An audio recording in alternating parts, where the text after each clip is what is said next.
des moines très savants, vous voyez, qui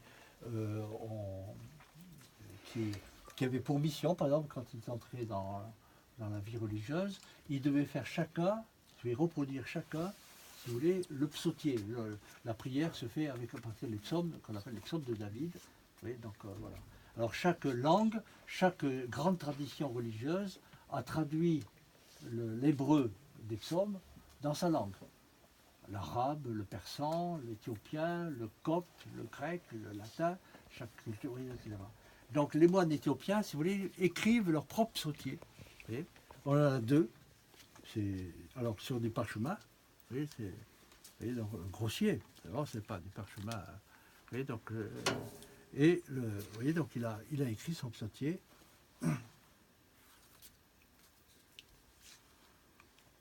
Tire des lignes comme ça, puis ensuite il écrit. Ça, c'est l'éthiopien. C'est une langue sémitique proche de l'arabe, mais avec une écriture. Ah ben oui, c'est ça. Il écrit à la main. Oui. Voilà. Alors là, c'est un peu la même chose. C'est une autre. C'est rudimentaire, mais ça montre un peu comment. C'est des gens très lettrés, hein, dans leur univers, dans leur monde. Hein. Vous voyez, c'est une langue très difficile, l'éthiopien. C'est une langue syllabique. C'est pas une langue alphabétique, c'est une langue qui est à syllabes. Ensuite, nous avons quelques incunables et quelques manuscrits. Tout à l'heure, j'ai dit que nous n'avions plus. On a d'autres, enfin, quelques-uns comme ça. Je ne sais pas pourquoi ils sont là. Et en particulier, quelqu'un qui a commencé, un scribe, alors sur un parchemin magnifique, un parchemin, alors là, extrêmement fin. Moi, j'ai jamais vu un parchemin comme ça aussi fin. D'habitude, vous avez vu, c'est celui-là. Vous voyez, ah oui, c'est proche du papier. Ah ben oui, c'est presque du papier, mais c'est parchemin. C'est une peau. Hein. Alors c'est la peau de quoi? Je crois que c'est du ventre. C'est le ventre du veau, quelque chose comme ça. Oui. Donc, et alors il a commencé, vous voyez, il a commencé le livre. Vous voyez. Donc ça c'est un manuscrit.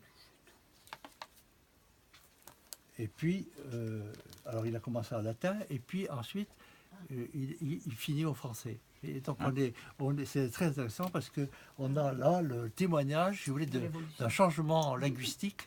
Vous voyez, où pour prier, il ne prie plus en latin, il prie en français.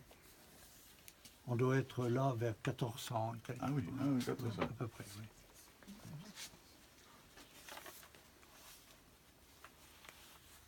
C'est superbe, regardez, avec les lettrines en or. Une calligraphie extraordinaire.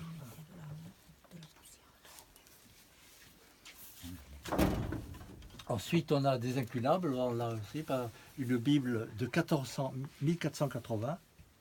Donc, c'est un incunable. Bible en latin.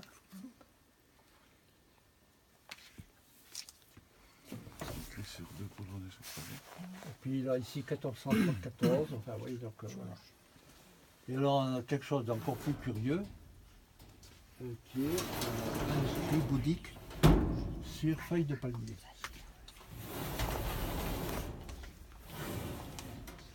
Alors ici, c'est l'armoire au trésor. Hein,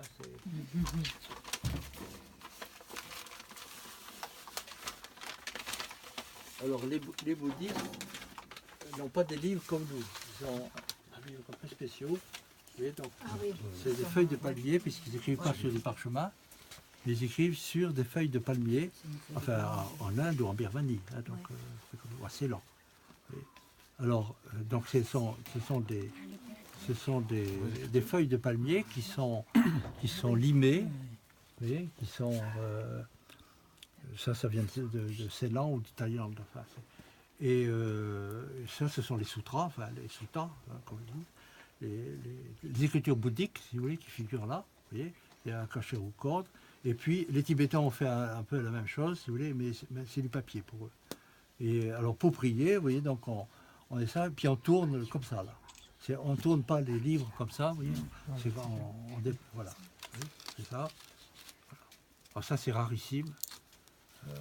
Voilà, c'est un officier de navigation qui nous l'a donné. C'est magnifique. C'est une pièce, hein. Je pense que c'est 17e, ou ceylandais ou thaïlandais. l'écriture c'est à peu près la même, donc je n'ai pas pu déterminer. Normalement, je me suis spécialisé là-dedans, mais je n'ai pas pu déterminer. Ça, on est les seuls à Toulouse à avoir ça. Autrement, bon voilà, il y a, oui, ici, on a Averroès, des écrivains arabes ici, là, etc. Oui, donc, là-bas, c'est tout Saint Thomas là-bas. Enfin, c'est bon, je vous fais grâce. Alors un très beau missel dominicain de 1500 et quelques, 1523, qui a belle allure. Bon, c'est imprimé, mais regardez quand même là, les polices d'imprimerie, c'était magnifique. Là, oui. Et avec les lettrines. Je vais vous montrer donc, la chambre, bien sûr. Ah oui. Et puis les gravures. Ça, c'est un missel de 1520. Un missel dominicain, c'est notre liturgie. Bon, enfin, je vous fais grâce. Ah oui, donc il y a ça aussi, mais ça c'est une ligne de cœur, c'est des feuilles de parchemin grandes comme ça. Vous avez tout chanté, vous voyez, on lisait, on chantait à deux en latin. Moi j'ai encore connu ça, mais après on est passé au français. Voilà, ben écoutez, vous avez une petite idée du fond, je ne dis pas secret, mais enfin un fond spécial. Oui, ah oui.